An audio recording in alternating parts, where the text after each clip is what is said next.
الحمد لله الذي زين النبيين بالحبيب المصطفى ومن على المؤمنين بنبيه المجتبى والصلاة والسلام على سيدنا محمد خير الورى وعلى آله وصحابه وجماعة إلى يوم الجزاء ما بعد فأعوذ بالله من الشيطان الرجيم بسم الله الرحمن الرحيم هو الذي بعث في الأميين رسولا منهم يتلو عليهم آياته ويزكيهم ويعلمهم الكتاب والحكمة آمنت بالله صدق الله العظيم وصدق رسوله النبي الكريم ونحن على ذلك من الشاهدين والشاكرين والحمد لله رب العالمين.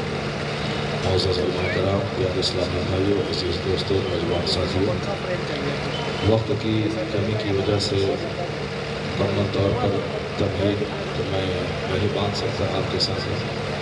البتہ اگر دل کی گہرائی سے آپ نے میری گفتگو سماعت کر لی اور میں کہنے میں کامیاب ہو گیا تو 1 گھنٹے کی گفتگو 2-4 گھنٹوں کی گفتگو کا نتیجہ لے کے آپ کے سامنے آ جائے گی. آئیے سب سے پہلے یہ سامنے جو یہ ہے اس کو بند کرا دیں، اس کی لائٹ سے پریشان ہے، بند کر دیجیے. آئیے ہمارا انتہائی احترام و محبت کے ساتھ دونوں عالم کے مالک مختار اور وہ عجب کے تاجدار سید الابرار والاخیار سید آدم و اولاد آدم جناب محمد رسول اللہ صلی اللہ علیہ وسلم کی بارگاہ بے کس پناہ نذرانہ درود پیش کرنے کی سعادت حاصل کریں. پڑھیے اللہم صلی علی سیدنا و مولانا محمد وعدن جد وعلم وآلہ وبارک وسلم صلاة و سلام علیک یا رسول اللہ وعلی آلک و اصحابک یا سیدی یا نور اللہ. سب سے پہلے میں مبارکبادی پیش کر دوں علماء رضا کمیٹی کے افراد کو کہ آپ نے اپنے اس محلے میں کسی ناچ اور گانے کا پروگرام نہیں بلکہ مصطفیٰ کے ذکر کا اہتمام کیا ہے. آپ نے اپنا قیمتی وقت دیا، آپ نے لوگوں سے تعاون مانگا، لوگوں کو جلسے میں آنے کی دعوت دی. یہ جان لیں کہ جس آقا علیہ السلام کا یہ محفل ہے ضرور سرکار کی عطا آپ کے ساتھ ہوگی. اللہ تعالیٰ آپ کو دونوں جہان کی نعمتوں سے مالا مال فرمائے اور اسی طرح ہمیشہ مذہب مہذب کی خدمت کرنے کی توفیق آپ کو اللہ عطا فرمائے. دین کے نام پہ خدمت کرنے والے لوگ بہت کم لوگ ہیں دنیا میں، برے لوگوں کی تعداد ہے، اچھے لوگ بہت کم ہیں. لوگ کامیڈی سنتے ہیں، ڈرامہ سنتے ہیں، فلم دیکھتے ہیں، ناچ گانے کی محفل میں جاتے ہیں، لیکن دین کی محفلوں میں بہت کم ہی لوگ آتے ہیں. الحمدللہ انہیں خوش نصیبوں میں سے آپ ہیں کہ اپنا قیمتی وقت آپ نے مصطفیٰ کے ذکر کی محفل کو دیا ہے. اللہ تعالیٰ آپ کے اس 2-3 گھنٹے کی بدولت آپ کی زندگی میں بہار عطا فرمائے، آپ کی ساری مشکلات کو آسان فرمائے، آپ کے گھر میں امن و امان اللہ قائم فرمائے. سرکار کا ذکر کرنے ہم لوگ آئے ہیں، سرکار کا ذکر ہم لوگ کیا کریں گے؟ اللہ تبارک و تعالیٰ ایسا انتظام فرمایا ہے کہ 1,40,000 فرشتے روزانہ سرکار کی بارگاہ میں استلام پیش کرنے آتے ہیں، اور جو ایک بار آ جاتے ہیں پھر دوبارہ ان کو نصیب نہیں ہوتا ہے کہ حضور کی بارگاہ میں استلام عرض کرنا ہے. وَرَفَعْنَا لَكَ ذِكْرَكَ کا منظر کوئی تو دیکھے. ایک تو وہ اہتمام ہے اور دوسرا اہتمام اللہ نے یہ فرمایا کہ 24 گھنٹے میں ایک لمحہ بھی ایسا دنیا کا نہیں گزرتا ہے جس میں حضور کا ذکر نہیں ہوتا.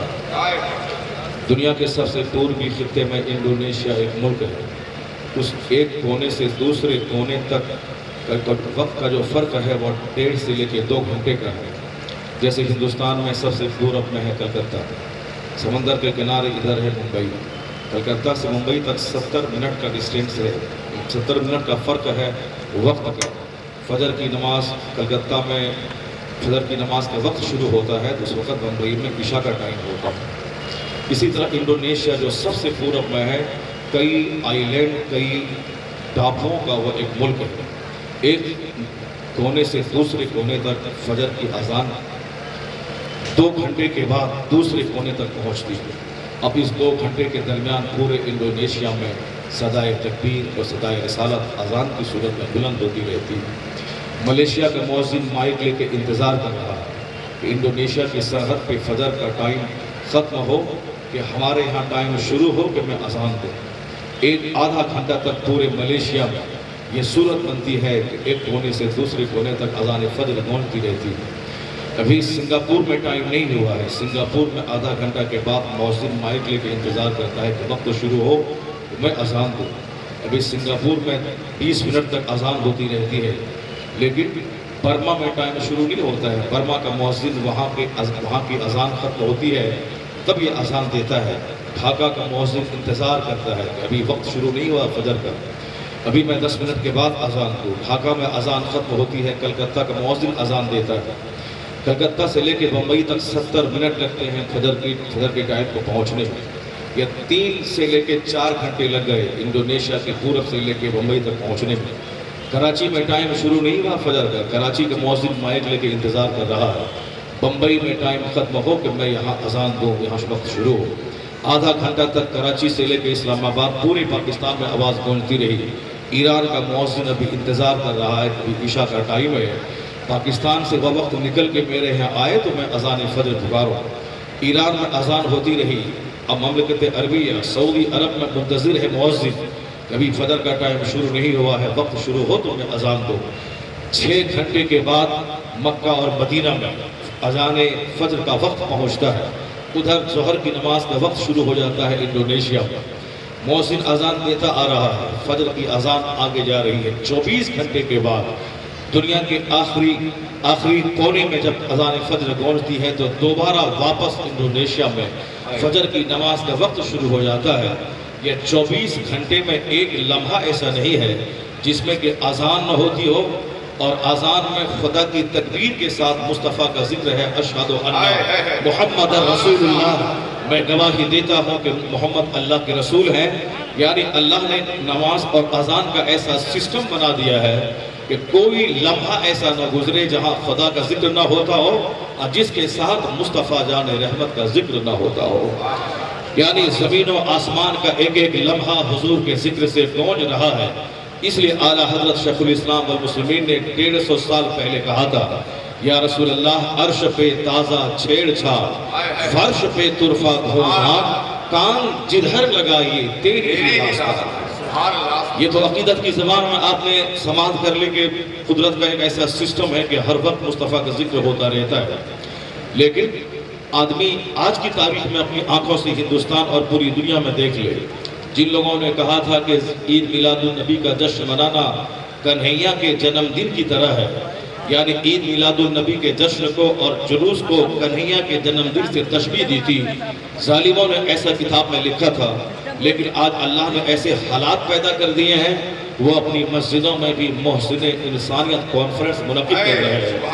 اللہ نے ایسے حالات پیدا کر دیے کہ ساری دکانیں اس کی بند ہیں، وہ بھی جلوس محمدی میں شریک ہونے پر مجبور ہیں. فرش والے تیری شوکت کا علو کیا جانے، خسروا عرش پہ ہوتا ہے بھریرا تیرا.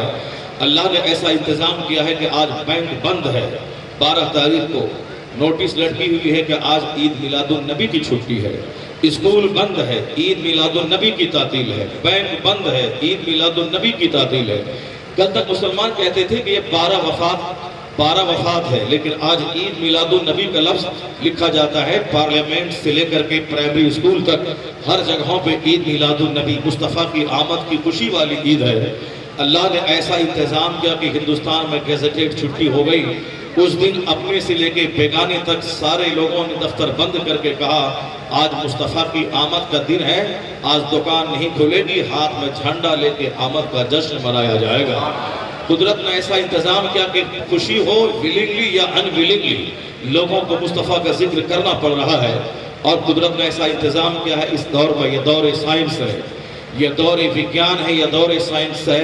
اس دور میں کوئی ایسا مذہب جو حقیقت کی کسوٹی پہ کھڑا نہ اترے، وہ مذہب اپنی اہمیت کھو چکا ہے. اس تحقیق کی وادی میں آستھا کا سوال کہ سمجھ میں آئے یا نہ آئے، یہ عقیدت کا سوال ہے. یہ سارا مذہب ایک گوشہ ایک گمنامی میں چلا گیا، لیکن مذہب اسلام کا سورج خط نصف النہار پہ جگمگا رہا ہے. کہ سائنس جس کسوٹی پہ پرکھنا چاہتا ہے اسلام کے عقائد کو، کل تک جسے لوگ کہتے تھے کہ سمجھ میں آئے نہ آئے، مان لو کہ یہ اسلام میں ایسا قانون ہے. لیکن آج کی تاریخ میں وگیان کہتی میں مانوں کیسے جب تک کہ وہ ریسرچ کی کسوٹی میں صحیح ثابت نہ ہو. تو آج سائنسدانوں نے ثابت کر دیا ہے کہ اسلام جیسا حقیقی مذہب کوئی نہیں ہے، اور مصطفیٰ جیسا بڑا رہنما اس روئے زمین پہ کوئی نہیں ہے. ہم تو بولتے رہتے ہیں، آپ تو بولتے رہتے ہیں، سارے مسلمان کہتے رہتے ہیں، لیکن امریکہ کا ڈاکٹر مائیکل ہارٹ جو اپنے وقت کا بہت بڑا دانشور، بہت بڑا سائنٹسٹ اور بہت بڑا ایڈوکیٹ، بہت بڑا لائر، وہ مذہباً کرسچن ہے اور تعلیمی اعتبار سے اپنے دور کا بہت بڑا سائنسداں۔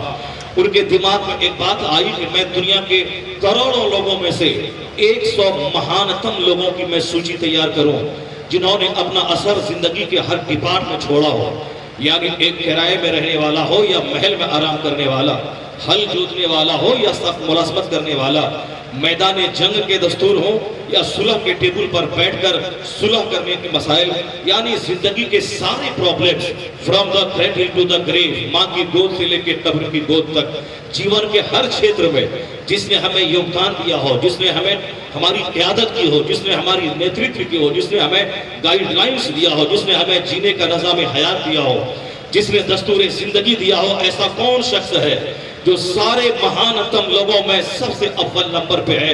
ڈاکٹر مائیکل ہارٹ تحقیق کی وادی میں غوطہ لگایا، دنیا کی ساری تاریخ کو آنکھ کی پتلیوں میں سمیٹ لیا، سارے مذاہب کا مطالعہ کیا، سائنس کی تاریخ کا مطالعہ کیا، سیاست کی دنیا کے مہان لوگوں کی زندگی کا مطالعہ کیا۔ اس کی نگاہ کے سامنے گاندھی بھی تھے جس نے ہندوستان کی آزادی میں امپورٹنٹ رول ادا کیا، ان کی نگاہ میں ماؤ زیدونگ بھی تھا جس نے چائنا کے وکاس میں اہم رول ادا کیا، اس کی نگاہ میں لینن، اسٹالن اور کارل مارکس بھی تھے جنہوں نے سامراجیت کو ختم، جنہوں نے سوشلزم کو دنیا میں قائم کیا۔ ان کی نگاہ کے سامنے فرانس کا انقلاب بھی تھا جہاں شہنشاہیت کی جگہ میں جمہوریت کو جو انقلاب لایا تھا۔ ان کی نگاہ میں ابراہیم لنکن بھی تھا جنہوں نے امریکہ میں democracy is the government of the people for the people by the people, یعنی جمہوریت عوام کی حکومت ہے، عوام کے لیے ہے، عوام کے ذریعہ ہے۔ ان کی نگاہ میں ڈاکٹر ابراہیم لنکن بھی تھے، ڈاکٹر واشنگٹن بھی تھے جنہوں نے امریکہ کی ترقی میں امپورٹنٹ رول ادا کیا۔ لیکن اس سوال یہ تھا کہ سب سے پہلے نمبر پہ جس نے دنیا کی تاریخ کو کا رخ موڑ دیا، جس نے دنیا کا جغرافیہ بدل دیا، جس نے لوگوں کی فکر کا دھارا بدل دیا، جس نے دنیا میں اپنی تعلیمات سے کرانتی پیدا کر دی، ایسا انقلاب جو عرب سے نکل کے ساری دنیا کو اپنے لپیٹ میں لے لیا، اور ایسا نہیں کہ 100 سال تک، پورے 1400 سال تک جو انقلاب دنیا کے لیے گفتگو کا موضوع بن جائے اور اپنے سے لے کے بیگانے تک سارے لوگ اس سے متاثر ہو جائے اور سب کی سوچ بدل جائے، ایسا عظیم ترین انسان کون ہو سکتا ہے؟ کیا ابراہیم لنکن ہو سکتا ہے، یا گوتم بدھ ہو سکتا ہے، یا مہاویر ہو سکتا ہے، یا رام کرشن ہو سکتا ہے، یا ہندوستان کا گاندھی اور امبیڈکر ہو سکتا ہے، یا امریکہ یا روس کا لینن اسٹالن ہو سکتا ہے؟ انہوں نے سچائی کے ساتھ کئی سال تک اتہاس کو کھنگال کر اس علم معلومات کے سمندر میں غوطہ لگا کر سچائی کا پتہ لگایا کہ ہماری اس تحقیق کی راہ میں میرا مذہب سامنے رکاوٹ کھڑا نہ کرے، میں کرسچن ہوں تو میں اپنی عیسیٰ کا نام اول نمبر پہ دو۔ ڈاکٹر مائیکل ہارٹ نے فیصلہ کیا کہ میں سائنٹسٹ ہوں تو سب سے بڑا سائنسداں نیوٹن ہے، عقیدت کی روشنی میں نیوٹن کا نام میں اول نمبر پہ نہ لکھوں کہ نیوٹن سب سے بڑا مہانتم انسان اس روئے زمین کا ہے۔ انہوں نے تٹسٹھ ہو کر، یعنی غیر جانبدارانہ طور پر، نہ مذہب کے رہنما کی کوئی حمایت، نہ کسی سائنسدانوں کی کتابوں کو پڑھنے کے بعد بھیجا اس کی حمایت، سچائی کی کسوٹی پر اس روئے زمین کا سب سے مہانتم انسان، سب سے عظیم ترین جس نے تاریخ کا رخ موڑ دیا ہو، جس نے مسلمان سے لے کے کافروں تک سب کی سوچ کو بدل دیا ہو، اور 1500 سال تک جس کی فکر دنیا کی ساری فکروں پہ حاوی ہو، جن کا انقلاب دنیا کے سارے انقلاب پہ حاوی ہو۔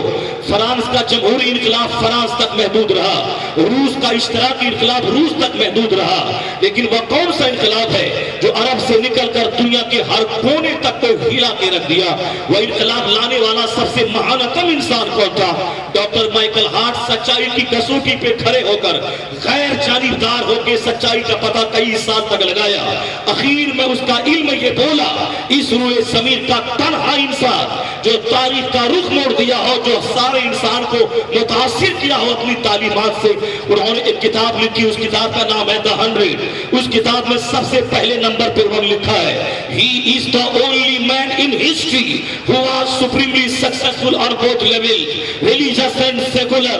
وہ لکھتا ہے کہ تاریخ انسانیت کا تنہا انسان محمد مصطفیٰ ہے جو مذہبی اور سیاسی دونوں سطح پر عزت ہوگا۔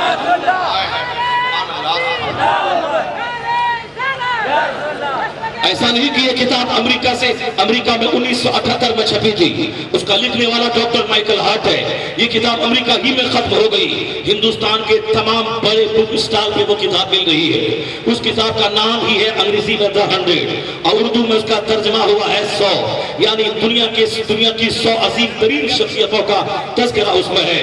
چند لوگوں نے اعتراض کیا کہ ڈاکٹر مائیکل ہارٹ جیسا پڑھا لکھا آدمی، امریکہ کا سب سے بڑا اعلیٰ تعلیم یافتہ آدمی، ہائیلی ایجوکیٹڈ آدمی، وہ کرسچن ہونے کے باوجود اسلام کے پیغمبر کا نام مہانتم لوگوں کی سوچی میں پہلے نمبر پہ کیوں دیا ہے؟ انہوں نے دوبارہ ایک سوال کا جواب دیا تھا، if you are not satisfied with my research، اگر تم میری اس تحقیق سے مطمئن نہیں ہو کہ میں نے سب سے اول نمبر پہ مصطفیٰ کا نام کیوں دیا ہے، انہوں نے چیلنج کیا کہ give me a clear proof، تم مجھے ایک واضح ثبوت دے دو کہ مصطفیٰ سے بڑا کون ہو سکتا ہے۔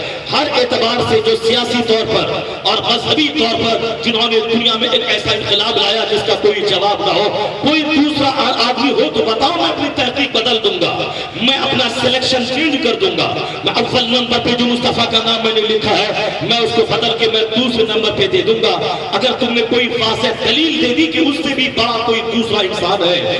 آج 40-35 سال گزر گئے، آج تک اس سوال کا جواب کسی نے نہیں دیا، اور جواب دے گا کیسے؟ اللہ نے کہا وَرَفَعْنَا لَكَ ذِكْرَكَ، اے حبیب ہم نے آپ کے ذکر کو بلند کیا ہے، جسے رب قدیر نے بلند کیا ہے اس سے نیچا کون دکھا سکتا ہے؟ اس لیے سرکار اعلیٰ حضرت نے 100 سال پہلے کہا تھا کہ سارے اونچوں میں اونچا سمجھئے جسے، یعنی دنیا میں کتنے بھی اونچے لوگ ہو سکتے ہیں، سارے اونچوں میں اونچا سمجھئے جسے، ہے اس اونچے سے اونچا ہمارا نبی، سارے اچھوں میں اچھا سمجھئے جسے، ہے اس اچھے سے اچھا ہمارا نبی۔ دنیا کے دانشوروں نے عقیدت کی زبان میں نہیں، حقیقت کی زبان میں پیغمبر اعظم کو سب سے مہان کہا ہے۔ سرکار دو جہاں کی تعلیمات کا مطالعہ کرتے ان کا ضمیر جاگ اٹھا، کہا یقیناً آقا دو جہاں سے بڑا مہان کوئی نہیں ہے۔ لگے ہاتھوں سن لیجیے تحقیق کی وادی میں غوطہ لگا کر کس طرح ایک کافر کی زبان پہ اللہ مصطفیٰ کی عظمت کا خطبہ جاری کر دیتا ہے۔ ہم لوگوں نے سنا ہے کہ سرکار اس عظیم منصب پہ فائز ہے، سرکار کی انگلی اڑ گئی، چاند کے 2 ٹکڑے ہو گئے، حضور کی انگلی اڑ گئی، ڈوبا سورج پلٹ آیا، سرکار دو جہاں کا اشارہ ہو گیا، پتھر میں کلمہ پڑھا۔ ہم نے خوب سنا ہے کہ سرکار دو جہاں کو درخت نے سجدہ کیا، ہم نے خوب سنا ہے کہ آقا دو جہاں کا کلمہ پتھروں نے پڑھا ہے، جانور نے مصطفیٰ کو سجدہ کیا ہے۔ آقا دو جہاں قیامت تک کی ساری باتوں کو جانتے ہیں، یہ سارے عقائد اسلامی ہیں، اور احادیث اور قرآن کے اورات گواہ ہے کہ آقا دو جہاں کو اللہ نے اختیار بھی دیا ہے، اللہ نے علم غیب بھی دیا ہے۔ لیکن یہ بات ہم آج کی تاریخ میں پڑھے لکھے کافروں کو ہم کیسے سمجھائیں جس نے اسلام قبول نہیں کیا ہے؟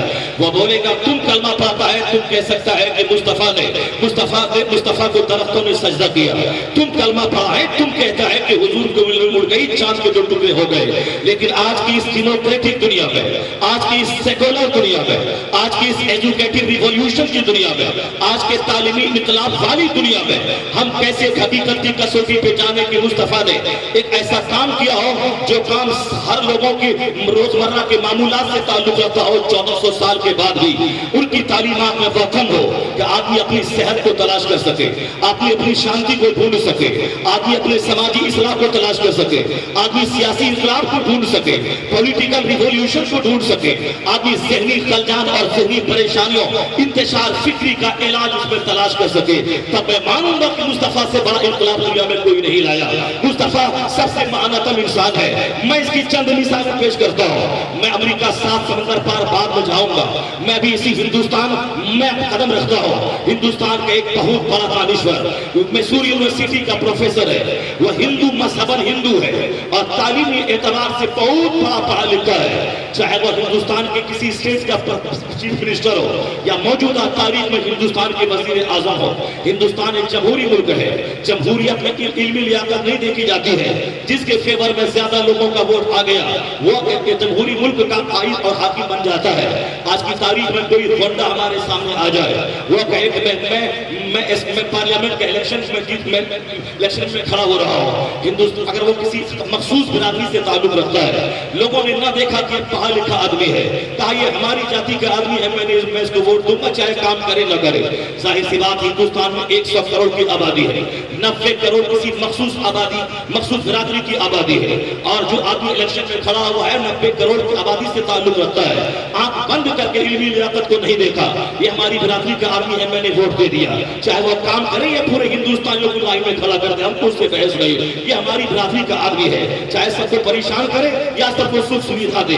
ظاہر سی بات ہے کہ ہندوستان میں شہنشاہیت نہیں ہے کہ بادشاہ کے بیٹا بادشاہ ہوگا، ہندوستان میں ڈیموکریسی ہے، ہندوستان میں جمہوریت ہے، جمہوریت میں علمی قابلیت نہیں، جمہوریت میں عوامی رائے کو دیکھا جاتا ہے، عوامی رائے جس کے فیور میں چلی گئی وہ قائد بن جاتا ہے، وہ پردھان منتری بن جاتا ہے، تو ایسا آدمی پردھان منتری تو بن سکتا ہے، وہ ہندوستان میں 5 سال تک لوگوں کو پریشان تو کر سکتا ہے، لیکن علمی قابلیت والا وہ کبھی نہیں کہلائے گا، اس کے لیے شاندار ڈگری بھی چاہیے، اس کے لیے تعلیمی لیاقت اور قابلیت بھی چاہیے، اس کے لیے بہت بڑا ویگیانک ہو، بہت بڑا لائر ہو اور بہت بڑا ایڈمنسٹریٹو سروس ہولڈر ہو، یعنی بہت بڑا پڑھا لکھا آدمی ہو۔ تو میں ایک ایسے پڑھے لکھے کا نام لے رہا ہوں جو کسی اسٹیٹ کا چیف منسٹر نہیں ہے، جو کسی ہندوستان کا پرائم منسٹر نہیں ہے، اسی ہندوستان کے میسور یونیورسٹی کا پروفیسر ہے، پروفیسر ہم جیسے لوگوں کو پڑھاتا ہے، پروفیسر ڈاکٹر انجینئر بناتا ہے، پروفیسر IAS آفیسر کو جنم دیتا ہے، پروفیسر سائنسدانوں کو پیدا کرتا ہے، تو میسور یونیورسٹی کا وہ پروفیسر جو ہمارے پردھان منتری جیسے ہزاروں بچوں کو پڑھا سکتا ہے، میسور یونیورسٹی کا وہ پروفیسر جو آج پڑھونے پر سے جو لوگ کام لے رہے ہیں، جس کی تعلیمی لیاقت زیرو ہے اور خوب زبان سے چیخ اور چنگھاڑ کے کہتا ہے کہ 2021 تک میں مسلمانوں کو اسلام کو میں مٹا دوں گا، وہ ایک خواب دیکھ رہا ہے جس کا خواب قیامت تک کبھی شرمندہ تعبیر نہ ہوگا۔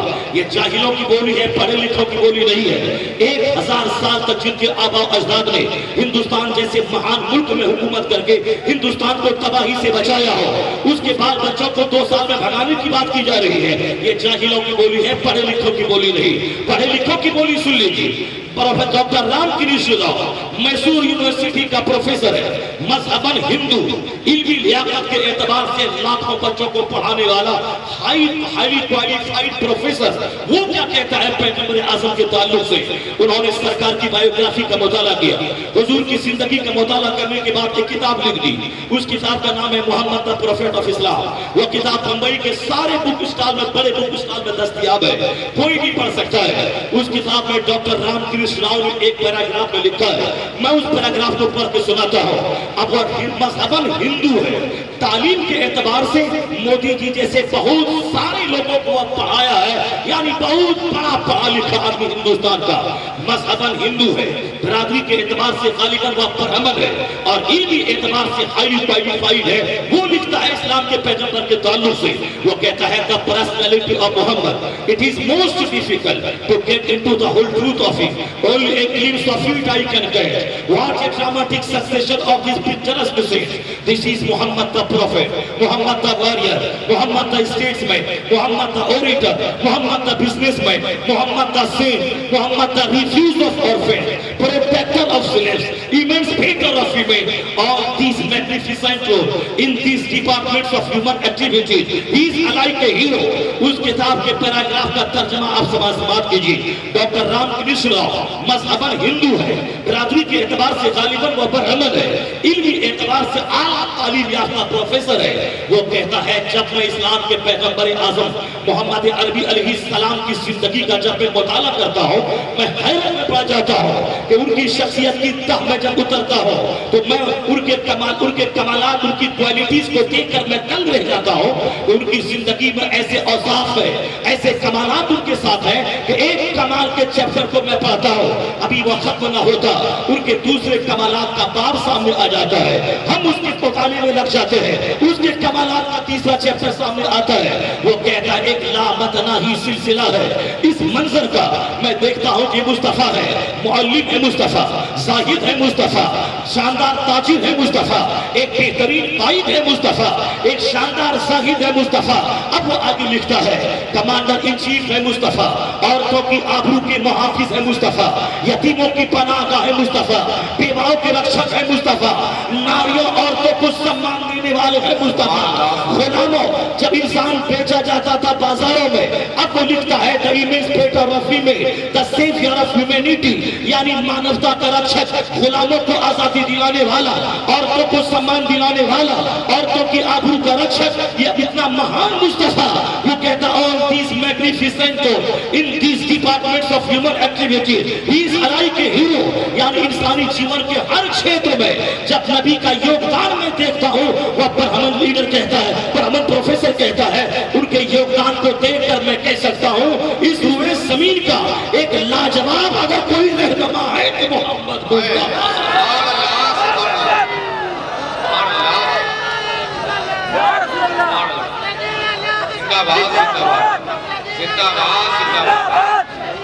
All these magnificent roles in these departments of human activity he is alike a hero، انہوں نے اپنی زبان میں مصطفیٰ کو انسانی دنیا کا ہیرو قرار دیا، یعنی مانو سرسار کا ایک عظیم ترین شخص جنہوں نے دنیا کی زندگی کے ہر ڈپارٹ کو پربھاوت کیا ہو۔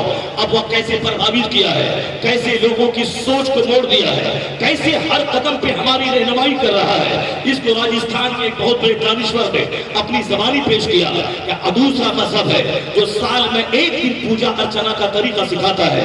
فار ایگزامپل، سال میں ایک دن ہے 25 دسمبر کا، اس دن لوگ چرچ میں جاتے ہیں اور وہاں جا کے پوجا ارچنا کرتے ہیں۔ سال میں ایک دن آتا ہے کہ آج کرسمس ڈے ہے، اور بات ہے کہ ہفتے میں 2-4 لوگ جاتے ہیں وہ چرچ میں، الگ بات ہے، لیکن وہ دانشور کہتے انٹلیکچوئل کہتا ہے دوسرا مذہب ہے جس میں پابندی سے روزانہ چرچ عبادت گاہوں میں جانے کا کوئی تصور نہیں ہے، عورتوں کو شوہر چاہیے، عورتوں کو شوہر کی لمبی عمر چاہیے، بال بچوں کو نوکری چاہیے، وہ کسی عبادت گاہ کا رخ کرتی ہے اور اس عبادت گاہوں میں عورتیں ہی نظر آتی ہیں اور مرد کوئی نظر نہیں آتا، اور نظر آتا بھی ہے تو سال میں ایک دکا کبھی تہوار کے موقع پہ، یعنی وہ مذہب ہے جو پوجا کے چند طریقے سکھلاتا ہے، اور پوجا کرنے کی وجہ ہوتی ہے تاکہ ہم کو فر مل جائے، تاکہ ہم کو دولت مل جائے اور دنیاوی ترقی مل جائے۔ وہ کہتا ہے کوئی ایسا مذہب جو مذہب فطری کیریکٹر کی سے بغاوت کر رہا ہو، اس مذہب کو کبھی ترقی نہ مل پائے گی۔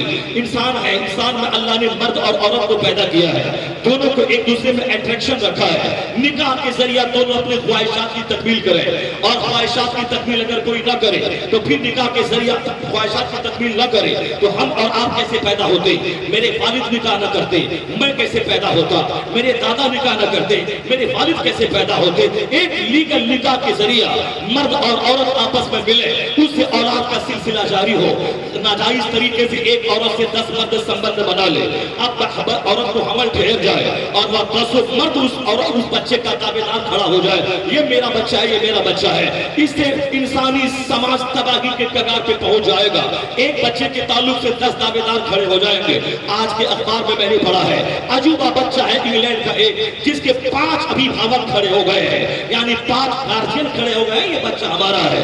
اب ظاہر سی بات ہے جہاں لیگل نکاح کا رواج نہ ہوگا، کوئی آدمی سیکس فری تہذیب میں جو چاہے جس سے چاہے سیکس کی خواہشات کی تکمیل کر لے، وہ اولاد کے تعلق سے ایک سماجی پرابلم کھڑا ہو جائے گا۔ جس نے کہا کہ خواہشات کو مار کے پہاڑوں کی گفا میں چلے جاؤ، شادی کرنے کی ضرورت نہیں، نفس کو مار لے، اسے جب موقع ملتا ہے آبادی میں آنے کا، ایک بھوکے بھیڑیا کی طرح وہ عورتوں کی طرح لپٹ پڑتا ہے۔ نفس کو مارنے کا سوال نہیں ہے، جس نے نفس کو مارنے کی تعلیم دی وہاں بے شمار ریپ کے واردات ہے، وہاں بے شمار زناکاری کے واردات ہے، تو نفس کو مارا نہیں جائے گا بلکہ اس نفس کو صحیح ٹریک دے دیا جائے، ایک صحیح سمت، صحیح ڈائریکشن دے دیا جائے تاکہ اس ڈائریکشن میں جا کے جائز طریقے سے خواہشات کی تکمیل ہو۔ وہ مذہب کبھی پنپ نہیں پائے گا جو پہاڑوں کی گفاؤں میں بیٹھ کر نفس کو مارنے کی تعلیم دیتا ہے، جو مذہب جائز راستے سے خواہشات نفسانی کی تسکین کا راستہ دیتا ہے، جو ہر آدمی کی ضرورت ہے، جو ہر آدمی کی فطرت میں جو بات داخل ہے، جو ہر آدمی کی سمسیاؤں سے بحث کرتا ہے، تو وہ مذہب کیسے پنپ پائے گا جو فطرت کے خلاف قانون دیتا ہے؟ وہ مذہب کیسے پنپ پائے گا